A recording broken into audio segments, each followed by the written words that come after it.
एतस्य छन्दागंसि यही जान उत्तमं धातारं करोत्युपरिष्टा देवास्मै छन्दागस्य यातयामान्यवरुन्ध उपैनमुत्तरो यज्ञो नमत्येता येव निर्वपेद्यम् वेदानोपनमेच्छन्दागंसि वै देविकाश्छन्दागंसि खलु वा एतं नोपनमन्ति यं वेदानोपनमति प्रथमं धातारं करोति मुखत एवास्मै छन्दागंसि ददात्युपैनं वेदानमत्येता येव निर्वपेत् रुक्कामश्छन्दागंसि वै देविकाश्छन्दागंसि खलु वै रुच्छन्दोभिरेवास्मिन् ऋचं ददाति क्षीरे भवन्ति दृचमेवास्मिन् दधति मध्यतो धातारं करोति मध्यत एवैनगं ऋचो दधाति गायत्री वा अनुमतिस्त्रिष्टुग्राका जगति सिनीमाल्यदर्थपूर्धाता वषट्कारः पूर्वपक्षो रागापरपक्षः पूरमावास्या सिनीवाली पौर्णमास्यनुमतिश्चन्द्रमा धाताष्टौ वसवोऽष्टाक्षरा गायत्री एकादश रुद्रा एकादशाक्षरा त्रिष्टुप्द्वादशादित्या द्वादशाक्षरा जगति प्रजापतिरनुष्टुप्धाता वषट्कार एतद्वै देविकाः सर्वाणि च छन्दागंसि सर्वाश्च देवता वषट्कारस्ता यत्सहः सर्वा निर्वपेदीश्वरा येनं प्रदहो द्वे प्रथमे निरुप्यधातुस्तृतीयं निर्वपेत् तथो येवोत्तरे निर्वपेत् तथैनम् अप्रदहन्त्यथो यस्मै कामाय निरुप्यन्ते तमेवाभिरुपाप्नोति पशुकामश्चन्दागंसि वै देविकाश्चन्दागंसि ग्रामं कल्पयत्येता एव निरुत्तमं धातारं करोति मेधा नमत्येता एव निर्वपे नष्टौ दहन्ति नवच पशुकामश्चन्दागंसि वै देविकाश्चन्दागंसि ग्रामं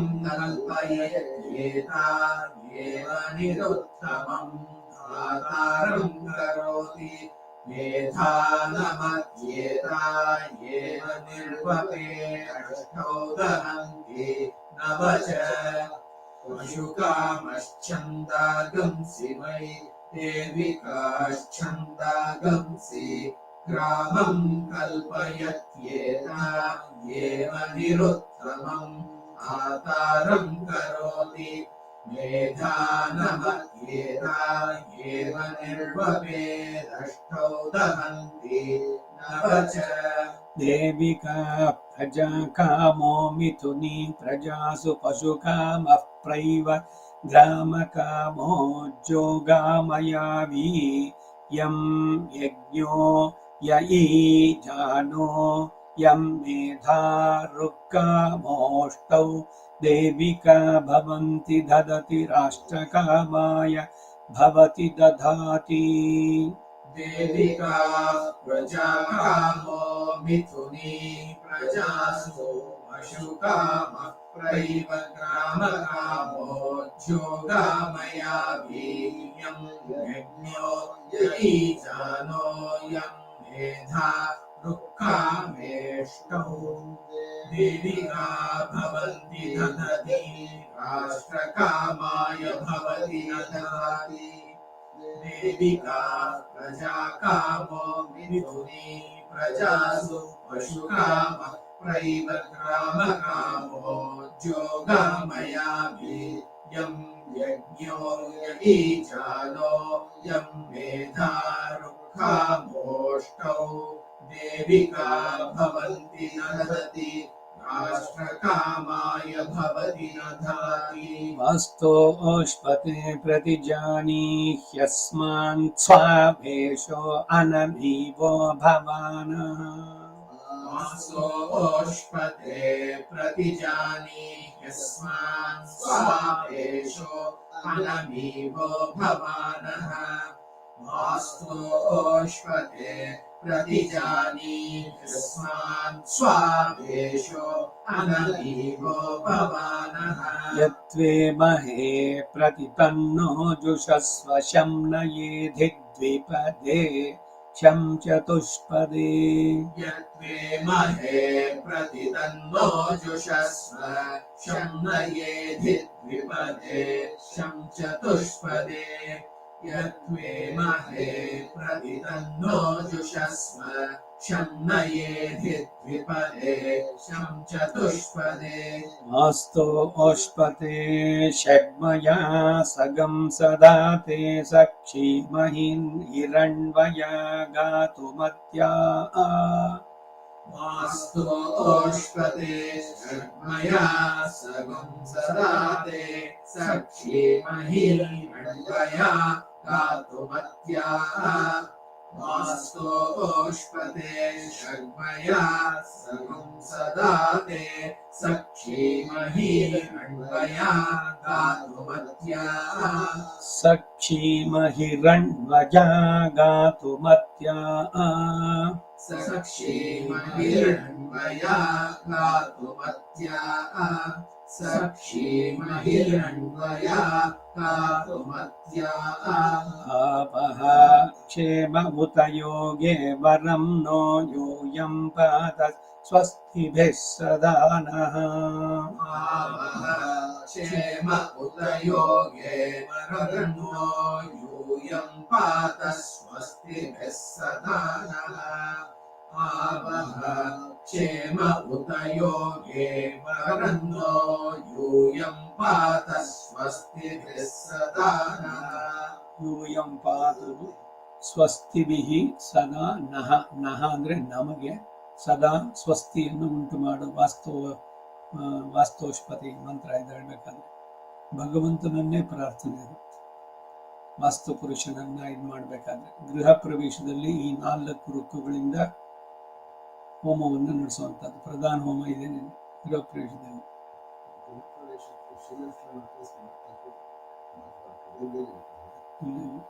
ಎಲ್ಲವನ್ನೇ ಯಜುರ್ವೇದಿ ಆದ್ರೆ ಇದೇನೆ ಇರಬೇಕು, ಬೇರೆ ಬೇರೆ ಇಲ್ಲ. ಆಚರಣೆಯಲ್ಲಿ ಅಥವಾ ಸಂಕಲ್ಪದಲ್ಲಿ ಒಂದ್ ಸ್ವಲ್ಪ ಬೇರೆ ಬೇರೆ ಹೇಳ್ತಾರೆ ಅಷ್ಟೇ. ಏನು ಮಮ ಉಪಾತ್ತ ದುರಿತ ಕ್ಷಯದ್ವಾರ ಪರಮೇಶ್ವರ ಪ್ರೀತ್ಯರ್ಥಂ ಇದಕ್ಕೆ ಶಾಂತಿ ಸಾಮವೇದಕ್ಕೆ ಕೊಂಚ ವ್ಯತ್ಯಾಸ ಐತಲ್ಲ. ಬಟ್ ಇದು ಸ್ಮರ್ಥ ಯಜುರ್ವೇದಿಗಳಾದ್ರೆ there should not be changes. ಇಲ್ಲ ಮಾಡಿಸೋರು ಸರಿಯಾಗಿ ಮಾಡೋಲ್ಲ ಅಷ್ಟೇ, ಇನ್ನೇನೇನೋ ಇದು ಮಾಡ್ಕೊಂಡು. ನಾನು ಸುಮ್ಮನೆ ಇದೆ ಇದೊಂದು ಎಕ್ಸಾಂಪಲ್ ಕೂಡ. ಫಸ್ಟ್ ಬ್ಲಾಕ್ನಲ್ಲಿ ಎಲ್ಲ ಹೋಗಿದ್ದೆ, ಸ್ಮರ್ತಾಳೆಲ್ಲ ಹೋಗ್ಕೊಂಡಿದ್ದೆ. ಸಂಕಲ್ಪ ಚೊಲ್ಲಿ ನಿನ್ನ ಹೆಸರು ಹೇಳಿ, ನಿಮ್ಮ ಹೆಂಡತಿ ಹೆಸರು ಹೇಳಿ, ಮಕ್ಕಳ ಹೆಸರು ಹೇಳಿ, ಮೊಮ್ಮಕ್ಕಳ ಹೆಸರು ಹೇಳಿ, ಎಲ್ಲವರು ಅದು ಹೇಳಿ ಹೇಳಿ ಚೊಲ್ಬಿಟ್ಟು ಮಂತ್ರ ಮುಖ್ಯ ಬರಲಿಲ್ಲ. ಇದು 2 ಚೊನ್ನ ಪ್ರಾಯಪೂಚಿಂದ ಹತ್ತುಳ್ಳೆ ಹೇಳ್ತಿದ್ದೆ. ಉದಕ್ ಶಾಂತಿ ಮಂತ್ರ ಹೇಳ್ತಾರೆ ಅಂತ ನಾನು ಕಾಯ್ತಾ ಕೂತಿದ್ದೆ. ಏನಿಲ್ಲ, ಇನ್ನು ಕೆಲವು ವಾದ್ಯಾರಿಗಳು ಅವರೇ ಡಿಸೈಡ್ ಮಾಡಿಬಿಡ್ತಾರೆ. ಇದಕ್ಕೆ ಗೃಹ ಪರಿಷತ್ ಪಂಚ ಇದೆ ಉದಕ್ ಶಾಂತಿಗಳು ಇಲ್ಲ, ಪಂಚಾಂತಿ ಶೋಭಿಗಳ. Who gave the permission for them? ಖಂಡಿತ ಇಲ್ಲ. ವಾಸ್ತು ಹೋಮ ಬಿಟ್ಟು ಅದ್ರ ಜೊತೆಗೆ ನೀವು ಸುದರ್ಶನ ಹೋಮ ಇಲ್ಲ ಸತ್ಯನಾರಾಯಣ ಪೂಜೆ ಏನೇನು ಸೇರಿಸೋದಿಲ್ಲ. ಇದು ಬಹಳ ಸ್ಪೆಸಿಫಿಕ್ ಆಗಿ ವರದರ ಹೆಸರ ಮೇಲೆ ಹೇಳ್ತಾ ಇದ್ರು. ಇದು ಒಂದನ್ನು ಸರಿಯಾಗಿ ಏನು ಆಪಸ್ತಂಭ ಸೂತ್ರದಲ್ಲಿ ಹಿಡಿದು ಆ ರೀತಿ ನಡೆಸಿ ಎಲ್ಲ ಒಳ್ಳೇದು ಆಗುತ್ತೆ ಅವರಿಗೆ. ಸುದರ್ಶನ ಹೋಮ ಕಡಿಮೆ ಅಂತ ಹೇಳೋಲ್ಲ, ಆದ್ರೆ ಬೇಕಿಲ್ಲ, ಇಲ್ಲಿ ಇದು ಅನವಶ್ಯಕ ಇಲ್ಲ. ಇದ್ರ ಜೊತೆಗೆ ಇನ್ನೇನು ಹೇಳ್ಬಿಡೋದು, ಶ್ರೀ ಸೂಕ್ತ ಸೇರಿಸ್ಕೊಂಬೋಣ, ಅವ್ರಿಗೆ ಐಶ್ವರ್ಯ ಸಿಗ್ಲಿ. ಏನು ಐಶ್ವರ್ಯ ನೀವು ಕೊಡ್ಸೋರು? ಯೋ ಅಯತಾ ದೇವ ಯಜನಂ ಕರೋತಿ ಪಾಪಿಯಾನ್ ಭವತಿ. ಆಪಸ್ತಂಭ ಸೂತ್ರದಲ್ಲಿ ಇರೋದು ಗೃಹ ಪ್ರವೇಶ ಹೋಮಕ್ಕೆ ಏನಿದೆಯೋ ಅಷ್ಟೇನೆ.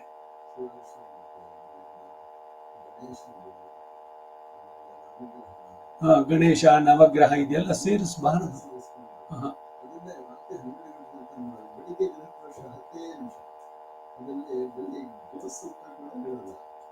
ಅದೇ ಆಚರಣೆಗೆ ನಾಯಕನ ತಿರಿಮಾ ಇದೆ, ಏನೇನೋ ಸೇರ್ಕೊಂಡು ಬಂದ್ಬಿಟ್ಟಿರುತ್ತೆ. ಗಣ ಹೋಮ ಇವುಗಳು, ಗಣವನ್ನ ನಾನು ಕಡಿಮೆ ಅಂತ ಹೇಳಲ್ಲ, ಅದು ಸ್ಮಾರ್ತ ಸಂಪ್ರದಾಯ, ಅವ್ರು ಮಾಡ್ಕೊಳ್ಳಿ.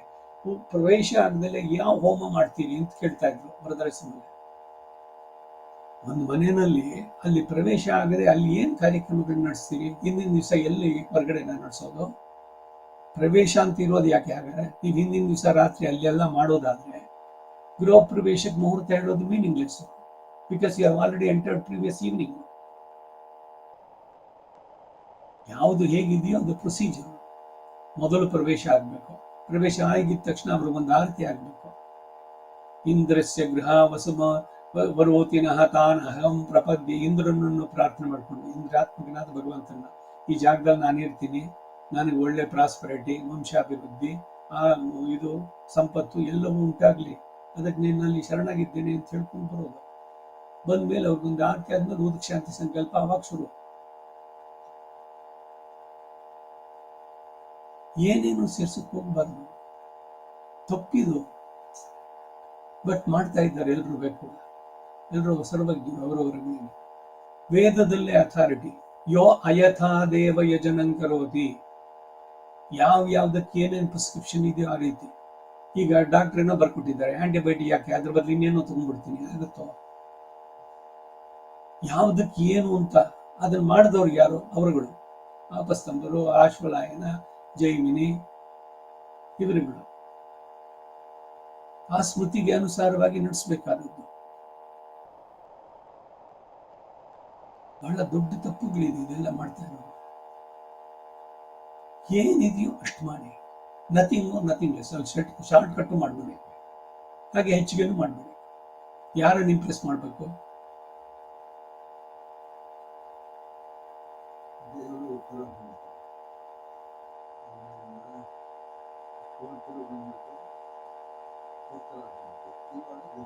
ಕರ್ತ ಕೂತ್ಕೊಳ್ಳೋನು ಪೂರ್ವಾಭಿಮುಖ ಕೂತ್ಕೋಬೇಕು. ಅವನ ಬಲಗಡೆ ದಕ್ಷಿಣದಲ್ಲಿ ಕೂತ್ಕೊಂಡು ಉತ್ತರಕ್ಕಾಗಿ ಕೂತ್ಕೊಂಡವನು ಬ್ರಹ್ಮ. ದಕ್ಷಿಣತೋ ಬ್ರಹ್ಮ. ಅಧ್ವರ್ಯು ಯಾರು ಮಾಡಿಸ್ತಾನೋ ಅವನು ದಕ್ಷಿಣಾಭಿಮುಖ ಕೂತ್ಕೋಬೇಕು. ಅಂದ್ರೆ ಯಜಮಾನನ ಎಡಭಾಗದಲ್ಲಿ ಅವನು ಹಿ ವಿಲ್ ಬಿ ಫೇಸಿಂಗ್ ದಕ್ಷಿಣ.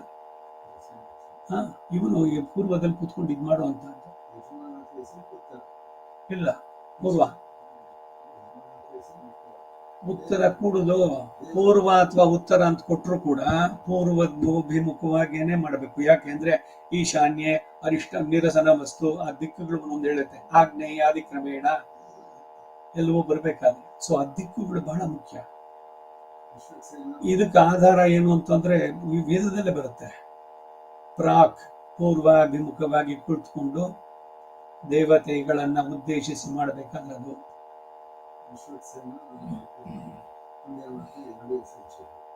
ಹೌದು, ಪ್ರತಿ ಒಂದೊಂದು ಅಂಗಗಳು ಒಂದೊಂದು ಕೂಡ ನಾವು ಇದು ಮಾಡೋದ್ರಲ್ಲಿ ಅವ್ರು ಗಣೇಶನ ಇಟ್ಕೊಂಡು ಮಾಡ್ತಾರೆ. ಸರಿ, ಆಯ್ತು.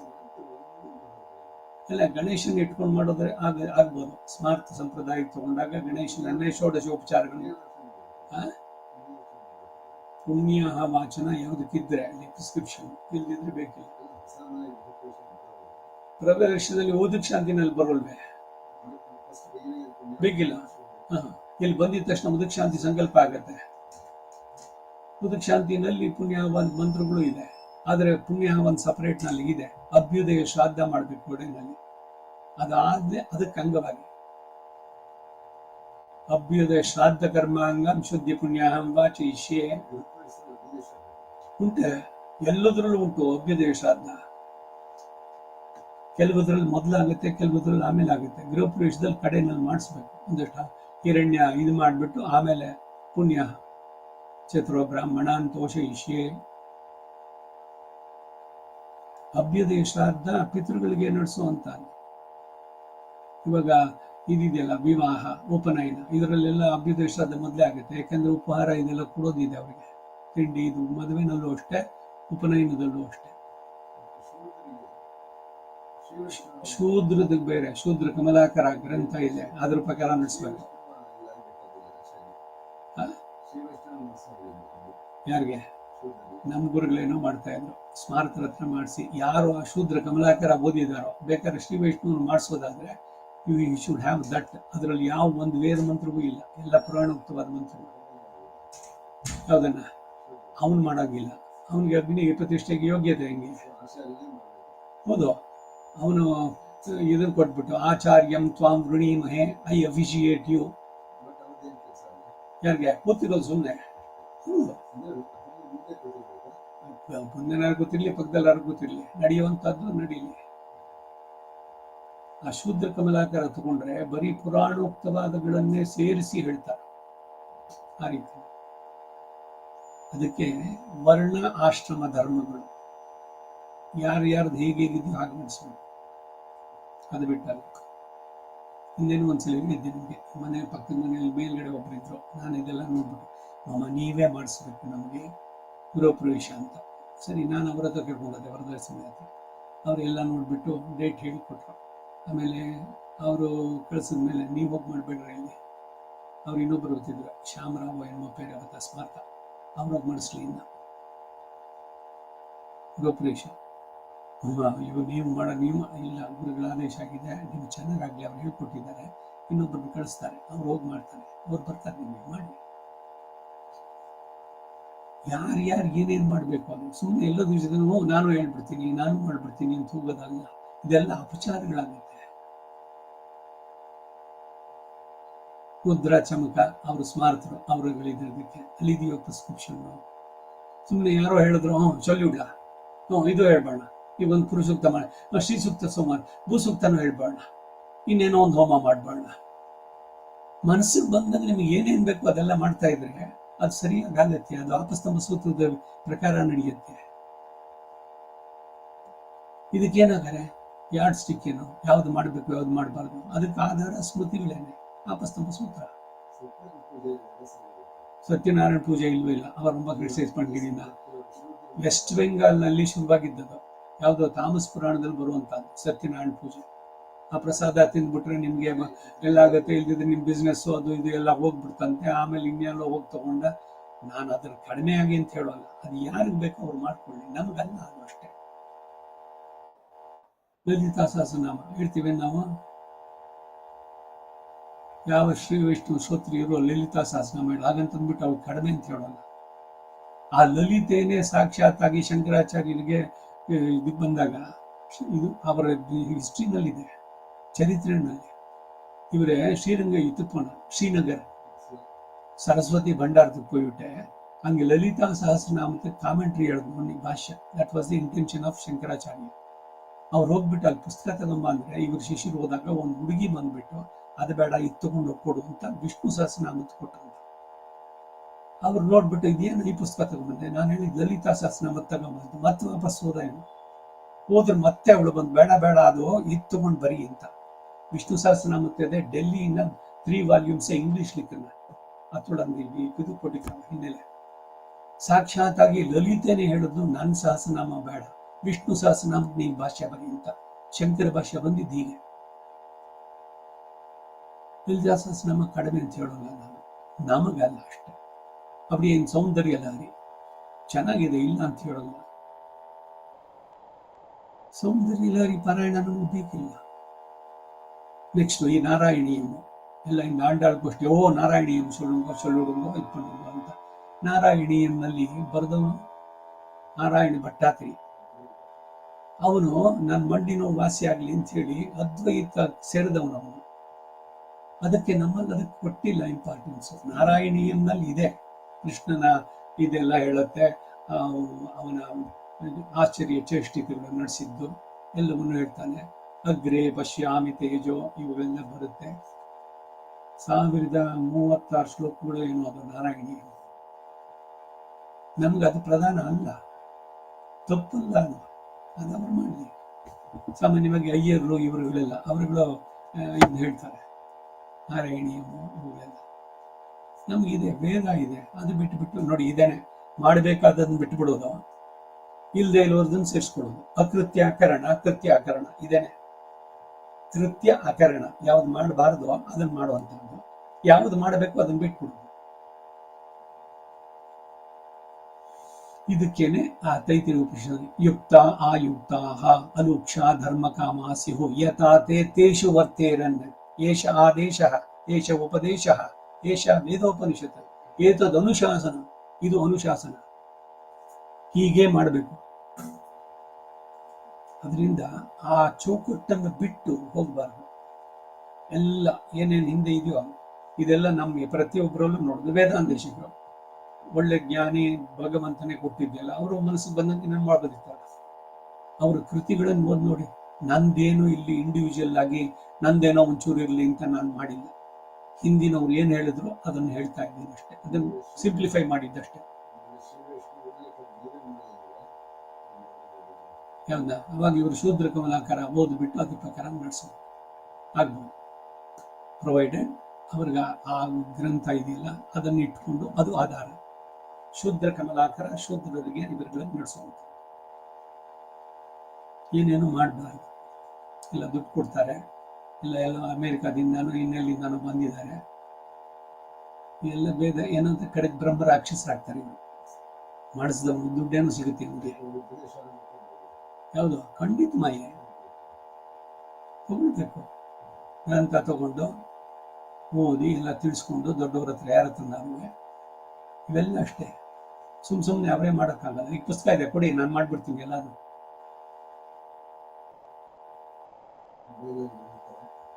ಎಲ್ಲ ಅವನೇ ಅದು ವಾದ್ಯರು. ಇವಾಗ ಮೊಬೈಲ್ ವಾದ್ಯರು ಇಟ್ಕೊಂಡು ಅದರಲ್ಲೇನೆ ಎಲ್ಲ ಮಾಡೋದು. ಇಲ್ಲಿ ರಾಜಾಜಿನಗರದಲ್ಲಿ ಯಾರೋ ಒಬ್ರು ಬಂದ್ರು, ಇನ್ನ ಪಾರಾಯಣ ಹಚ್ಚಿದ್ರಮ್ಮ ಚಲೋ ಇನ್ಗೋರ್. ನಾನು ಸಂಸ್ಕೃತ ಅವ್ರಿಗೆ ಗೊತ್ತು, ಸಂಸ್ಕೃತ ಪುಸ್ತಕ ಇಟ್ಕೊಂಡ್ಬಿಟ್ಟು ವೇದ ಪಾಠ ಆಗಿದೆಯಾ ಏನ್ ಮನಸ್ಸಿಗೆ ಬಂದಾಗ ಎಲ್ಲ ಹೇಳ್ತಾ ಇದ್ದಾರೆ. ನಾನು 2-3 ಸಲ ಒಂದು ಮೊದಲು ಸರಿಯಾಗಿ ಗುರುಗಳ ಹತ್ರ ಒಂದ್ಸಲಿ ಪಾಠ ಮಾಡಿ ಆಮೇಲೆ ಹೇಳಕ್ ಬನ್ನಿ. ಸುಮ್ಮನೆ ಏನ್ ಬೇಕಾದ್ರೂ ಹೇಳ್ತೀನಿ ಅಂತ ಆಗೋಲ್ಲ.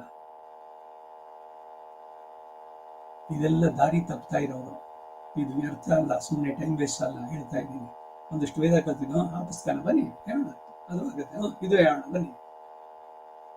ಏನ್ ಸರಿಯಾಗಿ ಕಲ್ತ್ರ ನೀವು ಅದನ್ನ? ಕೇವಲ ಪುಸ್ತಕ ಅವಲೋಕನ ದೋಷ ಅಂತಾರೆ ವೇದಾಂತೇಶಕರ ಮಾತಿದು. ಕಾಲಕ್ಷೇಪ ಇದ್ರದ್ದು ಅವ್ರು ಕರಿತಾ ಇದೆಯಲ್ಲ ಅದರಲ್ಲಿರೋದಿದು.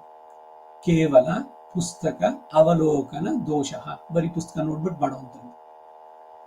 ಏನೇ ಮಾಡೋದಾದ್ರೂ ಅನ್ಸಲಿ ಸರಿಯಾಗಿ ಕಲಿತು ಆಮೇಲೆ ಕಾನ್ಫಿಡೆಂಟ್ ಆಗಿ ನಡೆಸಿ. ಅದು ನಿಮಗೆ ಎಲ್ಲ ಒಳಿತನ್ನು ಮಾಡುತ್ತೆ. ಬರೀ ದುಡ್ಡು ಬರೋದು ಒಂದೇ ಅಲ್ಲ. ಇಲ್ಲ ಸುಮ್ಮನೆ ನನಗೆ ಹೆಸರು ಬಂದು ನಾ ಪಂಡಿತ ಎಲ್ಲ ಕಡೆಯಿಂದ ಏನ್ ಬೇಕಾದ್ರೂ ನಡೆಸಿ ಯಾವ್ದು ಬೇಕಾದ್ರೂ ಹೇಳ್ತೀನಿ, ಇದಲ್ಲ.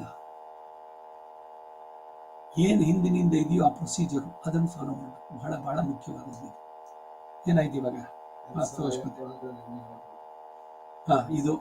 ಇದೊಂದು ಅನುವಾಕ ಪೂರ ಅದೇ ಮುಂದಕ್ಕೆ ಇರೋದು ಕಂಪ್ಲೀಟ್, ಕೊನೆ ತನಕ ಅದು ಬರುವಂತ.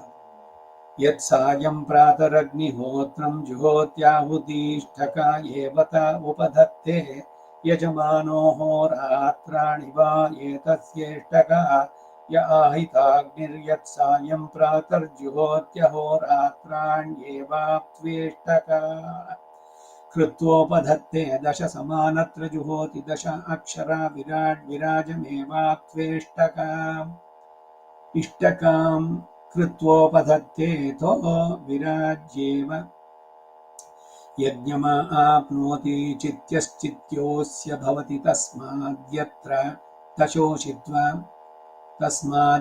ದಶೋಷಿತ್ವಾ ಪ್ರಯಾತಿ ತದ್ಯಜ್ಞವಾಸ್ತ್ವೇವ ತದ್ಯತ್ತತೋ ಓರ್ವಾಚೀನಗಂ ರುದ್ರಃ ಖಲು ವೈ ವಾಸ್ತೋಷ್ಪತಿ ಇಲ್ಲಿ ತಪ್ಪಾಗಿದೆಯಲ್ಲ, ವಾಸ್ತೋಷ್ಪತಿ ಸ್ವರಿತಾ ಇದೆ ಅಲ್ವಾ? ರುದ್ರ ಖಲು ವೈ ವಾ ಆಸ್ತೋ ಇರ್ಲಿ, ಅದು ನೋಡ್ತೀನಿ ನಾನು ಪದಪಾಠ. वा आस्तोष्पतिर्यदहुत्वा वास्तोष्पतीयं प्रयायाद्रुद्रयेनं भूत्वाग्नि अनुत्थाय भूत्वाग्निः अनुत्थाय भूत्वाग्निरनुत्थाय अन्याद्वास्तोष्पतीयं जुहोति भागधेयेनैवैनगं शमयति नार्तिमार्चति यजमानो यद्युक्ते जुहुयाद्यथा प्रयाते वास्तावाहुतिं जुहोति तादृगेव तद्यदयुक्ते जुहुयाद्यथा क्षेम आहुतिं जुहोति तादृगेव तदहुतमस्य वास्तोष्पति यज्ञस्यात् दक्षिणो युक्तो भवति सव्यो युक्तो तवास्तोष्पतीयं जुहोत्युभयमेवाकरपरिवर्गम् ये वैनगं शमयति यदेकया जुह्याद्धविर्होमं कुर्यात् पुरोनुवाक्यामनूच्य याज्यया जुहोति स देवत्वाय यद्धुत आदध्याद्रुद्रं गृहानन्मारोहयेद्यदवक्षाणान् यसम्प्राक्ष्य वक्षाणि असम्प्रक्षाप्य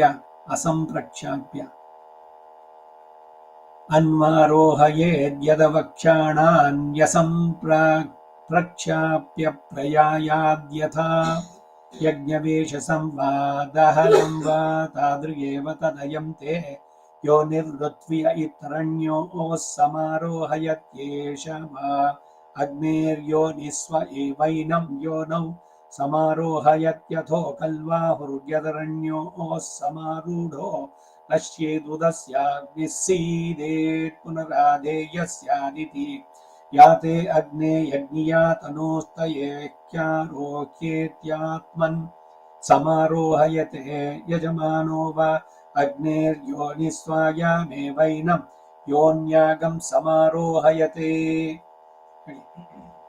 यत्सायभ्रातरग्निहोत्रं जुहोत्याहुतीर्षका येवता उपधत्ते यजमानो होरात्राणि वा एतस्येष्टका य आहिताग्निर्यत्सायं प्रातर्जुहोत्यहोरात्राण्येवाप्येष्टका कृत्वोपधत्ते दश समानत्र जुहोति दश अक्षरा विराट् विराजमेवाष्टेष्टकां कृत्वोपधत्तेतो विराज्येव यज्ञमाप्नोति चित्यश्चित्योऽस्य भवति तस्माद्यत्र शोषयित्वा प्रयाति तद्यज्ञवास्त्वेव तद्यत्ततोर्वाचिनगं रुद्रः खलु वै वास्तोष्पतिर्यदहुत्वा वास्तोष्पतीयं प्रयायाद्रुद्रयेनं भूत्वाग्निरनुत्थाय अन्याद्वास्तोष्पतीयं जुहोति भागधेयेनैवैनगं शमयति नार्तिमार्चति यजमानो यद्युक्ते जुहुयाद्यथा प्रयाते वास्तावाहुतिं जुहोति तादृगेव तद्यदयुक्ते जुहुयाद्यथा क्षेम आहुतिं जुहोति तादृगेव तदहुतमस्य वास्तोष्पति यज्ञस्यात् दक्षिणो युक्तो भवति सव्यो युक्तो तरास्तोष्पतीयं जुहोत्यभयमेवाकरपरिवर्गमेवैनगं शमयति यदेकया जुहुयाद्धविर्होमं कुर्यात् पुरोनुवाक्यामनोच्य राज्यया जुहोति स देवत्वाय यद्धुत आदध्यात् रुद्रं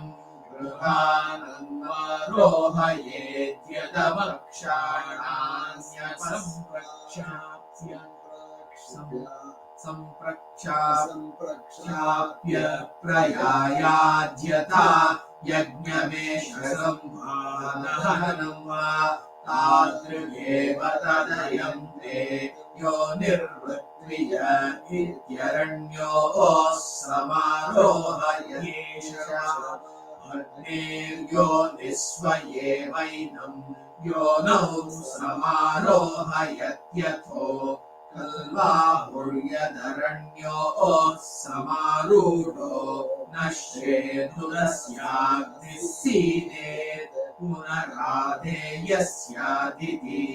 याते अग्ने यज्ञिया ननोस्तये ह्यादुरोहेत्यास्मन्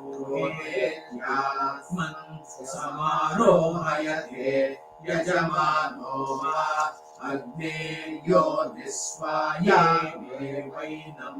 योन्यागं समारोहयते धत्तेर्वाचीनग्रस्यात् समारोहयति पञ्चचत्वारिगं षच्च धत्तेर्वाचीनग्रस्यात् समारोहयति पञ्चचत्वारिगं षच्च धत्तेर्वाचीनग्रस्यात् समारोहयति पञ्चचत्वारिगं षच्च त्वमग्ने बृहद्वयो ददासि देवदाशुषे त्वमग्ने बृहद्वयो दधासि देवदाशुषे त्वमग्ने बृहद्वयो दधासि देवदाशुषे यजुरारण्यक 4ನೇ ಪ್ರಶ್ನೆ ಪ್ರವರ್ಗ್ಯ ಓಂ ನಮೋ ನುಮದಂತು ಓಂ ಶಾಂತಿ ಶಾಂತಿ ಶಾಂತಿ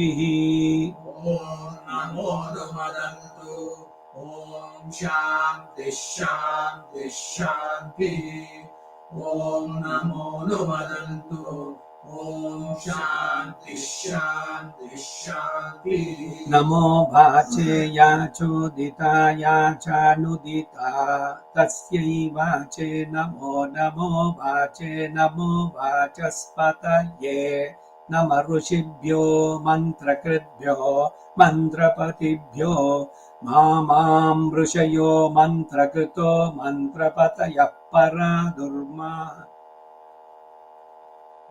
पराधुर्माहमृषीन् मन्त्रकृतो मन्त्रपतीन् परादां वैश्वदेवीं वाचमुद्यासगं शिवामदस्तां जुष्टां देवेभ्यः शर्म मेद्यौ शर्म पृथिवी शर्म विश्वमिदं जगत् नमो वाचेयाचोदिताय चानुदिता तस्यै वाचे नमो नमो वाचे नमो वाचस्पतये नम ऋषिभ्यो मन्त्रकृद्भ्यो मन्त्रपतिभ्यो मां ऋषयो मन्त्रकृतो मन्त्रपतयः पराधुर्माहमृषीन् मन्त्रकृतो मन्त्रपतीन् परादां वैश्वदेवीं वाचमुद्यासगं शिवमदस्तां दृष्टां देवेभ्यः शर्म मे द्यौः शर्म पृथिवी शर्म विश्वमिदं जगत् नमो वाचेयाचोदिताय चानुदिता तस्यै वाचे नमो नमो वाचे नमो वाचस्पतये नम ऋषिभ्यो मन्त्रकृद्भ्यो मन्त्रपतिभ्यो मां ऋषयो मन्त्रकृतो मन्त्रपतयः पराधुर्माहमृषीन् मन्त्रकृतो मन्त्रपतीन् परादां वैश्वदेवी वाचमुद्यासगं शिवामदस्तां जुष्टां देवेभ्यः शर्म मेद्यौः शर्म पृथिवी शर्म विश्वमिदं जगत् शर्म चन्द्रश्च सूर्यश्च शर्म ब्रह्म प्रजापति शर्म चन्द्रश्च सूर्यश्च शर्म ब्रह्म प्रजापति शर्म चन्द्रश्च सूर्यश्च शर्म ब्रह्म प्रजापति भूतं वदिष्ये भुवनं वदिष्ये तेजो वदिष्ये यशो वदिष्ये तपो वदिष्ये ब्रह्म वदिष्ये सत्यं वदिष्ये तस्मा उपस्तरणं मे प्रजायै पशूनां भूयादुपस्तरणमहम् प्रजायै पशूनां भूयासं प्राणापानो मृत्योर्मापातं प्राणापानो वामाहासिष्ठं मधुमनिष्ये मधुजनिष्ये मधुवक्ष्यामि मधुवदिष्यामि मधुमतीम् देवेभ्यो वाचमुद्यासगं शुश्रूषिण्या मनुष्येभ्यस्तम्मा देवा अवन्तु शोभायै पितरोऽनुमदन्तु भूतं वदिष्ये भुवनं वदिष्ये तेजो वदिष्ये यशो वदिष्ये तपो वदिष्ये ब्रह्म वदिष्ये सत्यं वदिष्ये तस्मा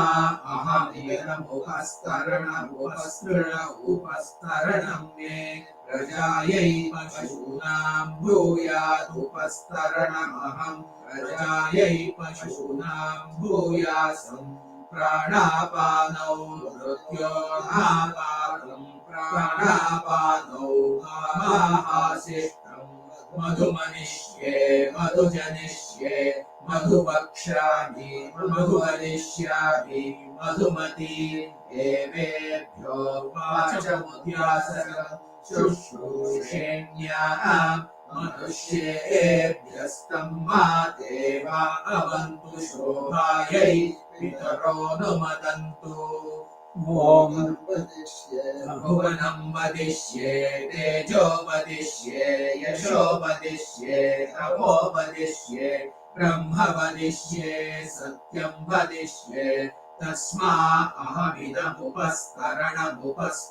उपस्तरणं मे प्रजायै पशूनां भूयादुपस्तरणमहम् प्रजायै पशूनां भूयासं प्राणापानो मृत्योर्मापातं प्राणापानौ मामाहासिष्ठम् मधुमनिष्ये मधुजनिष्ये मधुवक्ष्यामि मधुवदिष्यामि मधुमतीं देवेभ्यो वाचमुद्यासगं शुश्रूषेण्याः मनुष्येभ्यस्तम्मा देवा अवन्तु शोभायै पितरोऽनुमदन्तु ॐ शान्तिः शान्तिः शान्तिः ॐ शान्तिः शान्तिः शान्तिः ॐ शान्तिः शान्तिः शान्तिः युञ्जते मन उत युञ्जते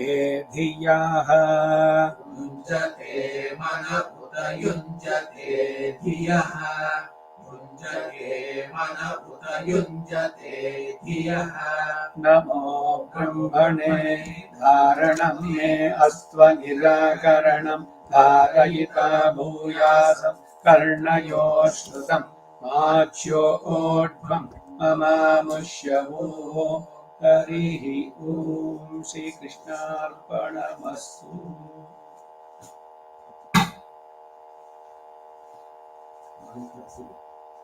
ನಾಳೆಗೆ ಆನ್ಲೈನ್ ನಾಳಿನ ಅನಧ್ಯ